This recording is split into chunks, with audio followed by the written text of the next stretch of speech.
Ako ba ay hindi ninyo nakikilala? Bueno, magpapakilala ko. Ako si Doña Victorina de los Reyes de Espadaña. Tignan nyo ang kolorete sa aking mukha. Ang kulot at may kulay kong buhok. Pati na rin ang magarbo at mahaba kong kasuotan na para lamang sa mga mistisang kagaya ko.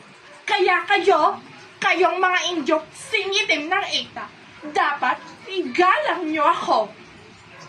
Kaya kanino ba kayo kakampi? Sa akin o kay Konsolasyon? Sige, mamili kayo. Ano, sa kanya kayo? Sige, magsama na kayo.